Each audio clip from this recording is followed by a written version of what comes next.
So far, it's really been an honor for me to be able to be a part of this head coaching group. You know, all of these men are really great men, and one thing that I really love about coming to these meetings and being part of this group is that every one of these coaches want to do a great job on the field, and they want to have winning football teams, but they also want to develop young men and make sure that they leave their programs with character. So it makes it really exciting to be in a conference where everybody sets that as a priority, and that's certainly what we want to do at Dordt College.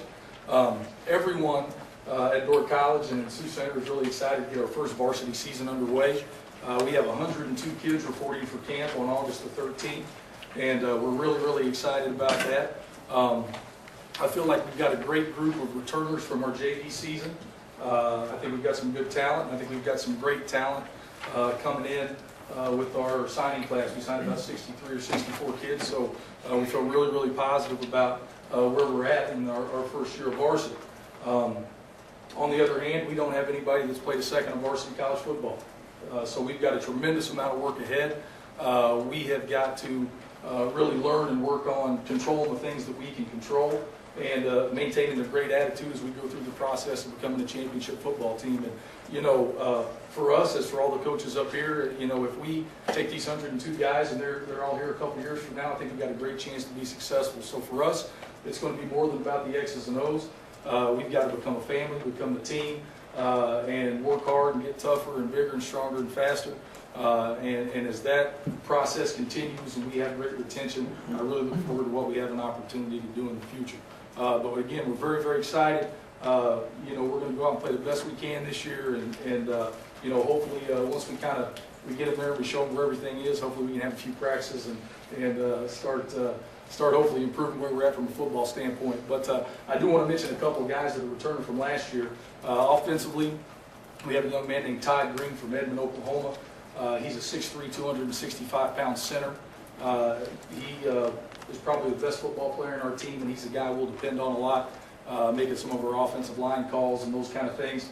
We also have a young man from Ripon, California named Joey Vanderschaft, who last year played a little bit in JV, played a little quarterback, a little receiver, and a little running back. Hopefully this year we can just get him locked into one spot, preferably receiver. But he did some great things for us last year, and he's worked really hard in the offseason, and we're looking forward to having some good things from him. And then Ben Robbins is a young man from Nyack, junior college player, played for us last year, and you know, he's just a great, tough football player. He's a guy that we played at running back, fullback, tight end, you name it, and he just really has great character and toughness, and we're going to lean a lot on him to help lead us this fall. Defensively, we have a linebacker from Visalia, California named Fred Leindecker. You know, he scored, you know, 3 or 4 touchdowns last year from a defensive position. He's a guy that can make some plays for us, and we're really looking forward to see what he's going to do for us next year in terms of giving us some playmaking ability on the defensive side of the ball. And then we also, defensively, we have a corner named Jake Dykstra from Unity Christian in Orange City, who, I'll be honest with you, was just really a tremendous surprise last year. Really a great football player and a great leader for us, works extremely hard. And so, you know, we've got guys coming back, and we're really looking forward to see what they're going to do.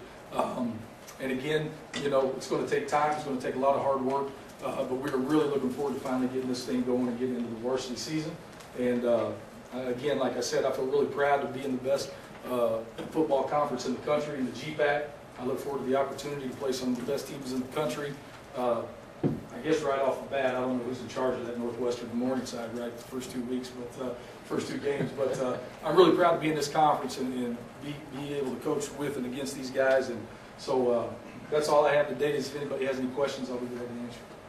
John, have you been able to take a sigh of relief, I guess, you know, and step back and really realize that this is finally here? I mean, it's been, you know, a year and a half since you kind of took over this. Yeah, you know, I don't know if sigh of relief is the best word, because we opened up September 6th with Northwestern coming over, so I don't know if it's really a time to relax just yet. But no, you know, when it kind of hit me a little bit that, you know, when we played Morningside, our first JV game, and everybody kind of ran out on the field, and we actually had all our pads, and we practiced, and it was kind of all happening.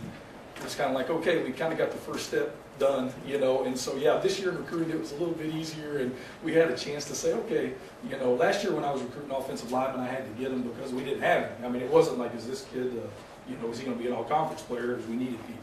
This year we have returners, so that process was a little smoother. But no, it was nice to be able to have returners coming back. But all these guys know in football, I mean, there's never really a take a deep breath moment or anything like that. Talk about what it's going to be like going from the JV schedule right into playing like instead of Northwestern Morningside right away. I'm really just not thinking about it, just to be honest with you.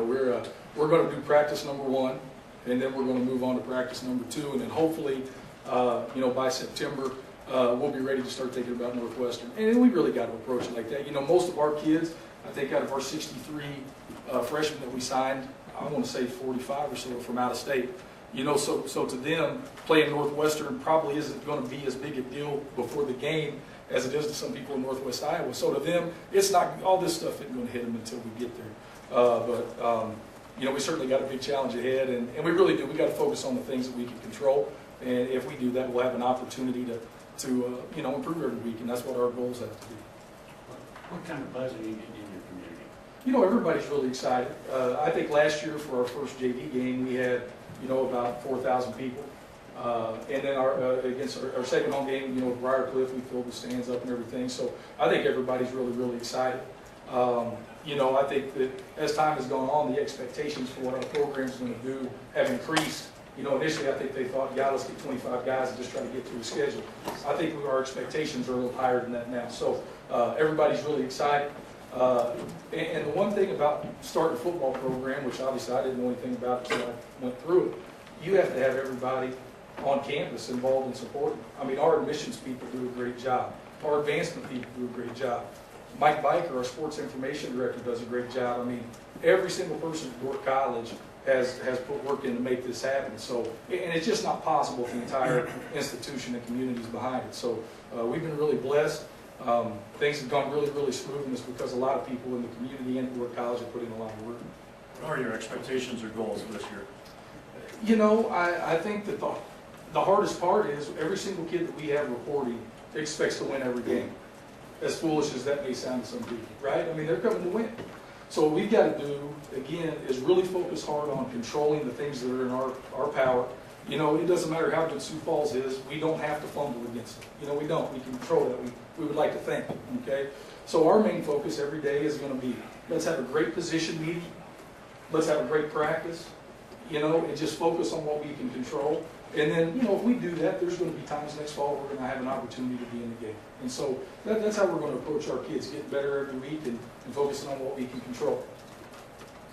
John, how I guess fun has this been? Just to create a new program. I mean, how much have you enjoyed it, and maybe what have been the challenges that you didn't expect? No, it's been unbelievable. It has been unbelievable. It's been a lot of fun.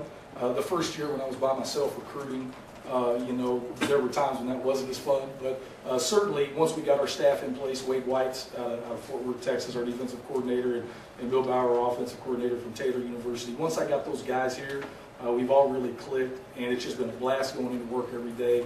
I work in a great athletic department, and so it's truly been a blessing to be at Dordt College. And we put a ton of work in, but the big work is still ahead. And so it's been great. And we look forward to continuing to get better and better. And we've got our biggest challenge is still ahead. Anything else?